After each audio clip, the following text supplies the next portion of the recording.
이번 태풍은 여러 가지로 만만치가 않아 보입니다. 오늘 오후에 기상청이 브리핑까지 열면서 설명을 했는데 당장 내일 또 어떻게 바뀔지 알 수는 없으나 적어도 우리나라의 상당 부분 영향을 끼칠 것은 분명해 보이죠. 한반도에 강한 중형 태풍이 직접 상륙할 것이란 사실, 이것은 6년 만에 처음 있는 일이기도 합니다. 피해가 없도록 준비를 해야 할 것은 분명해 보이는데 사회부 윤영탁 기자와 함께 자세하게 좀 짚어보도록 하겠습니다.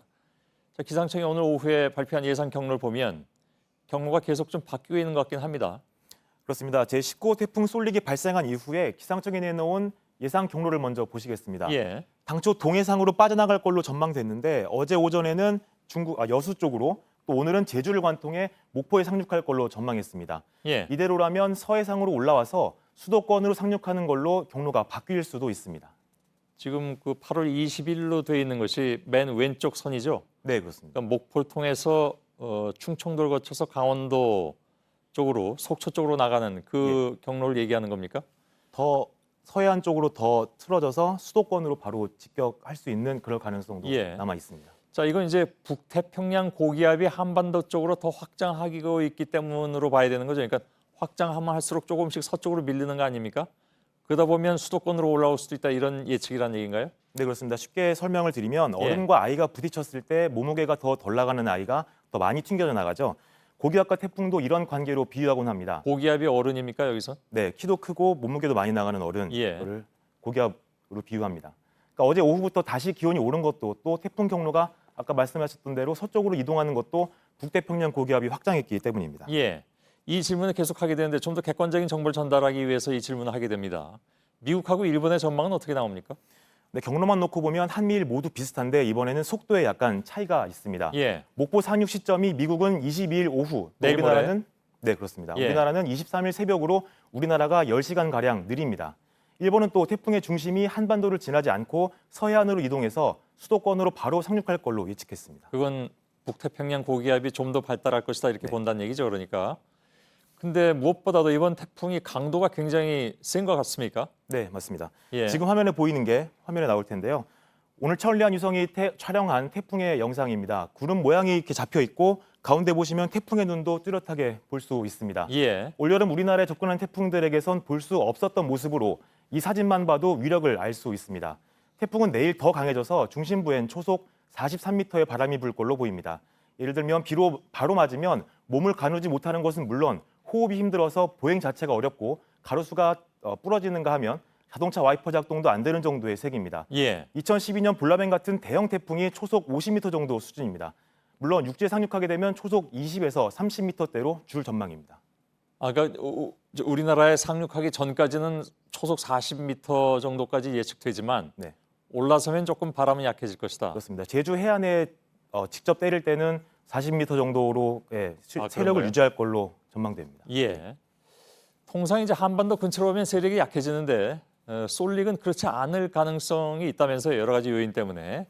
그렇습니다. 태풍은 북상하면서 바닷물로부터 에너지를 얻습니다. 따라서 수온이 높으면 더 큰 에너지를 얻게 되는 거죠. 예. 그래서 중위도로 넘어오면 수온이 낮아지거나 육지에 상륙하면 세력이 급격하게 약화됩니다.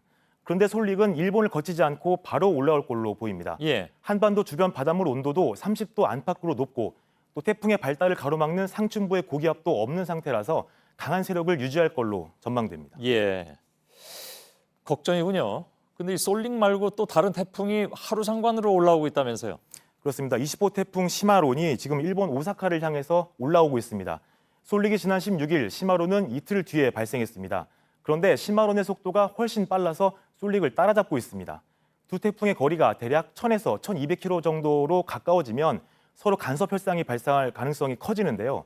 일본어자 이름을 따서 후지와라 효과라고 부릅니다. 예.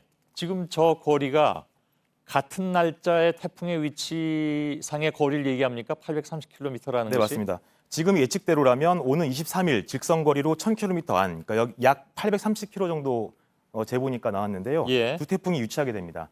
이때부터는 태풍이 정말 예측 불허 상황이 펼쳐질 수가 있는데요. 예. 비슷한 사례가 2012년 발생했습니다. 태풍 덴빈이 하루 먼저 발생해서 북상을 하다가 세력이 강한 볼라벤과 가까워지면서 경로가 이처럼 흐트러졌습니다. 예. 이래서 결국 볼라벤이 한반도에 더 먼저 도착했습니다. 예. 한 태풍이 다른 걸 흡수하면서 더 커지는 경우도 있습니다.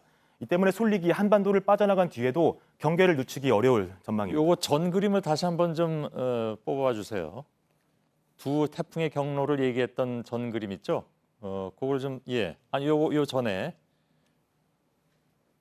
이게 같은 날짜에 830km 거리라고 그랬잖아요. 네, 저희가 23일 예상치를 예측해 두고 거리를 한번 재본 겁니다. 그러면 이 태풍이 지금 시마론에 여기에 왔을 때 네, 우리나라에 왔던 솔릭은 요 정도 나가게 됩니까?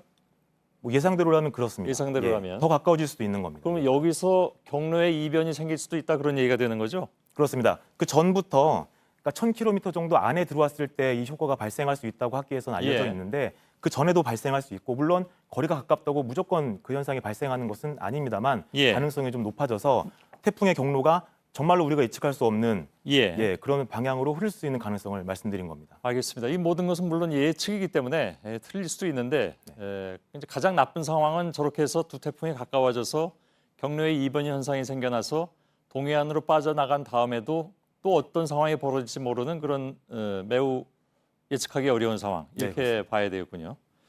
알겠습니다. 윤영탁 기자였습니다.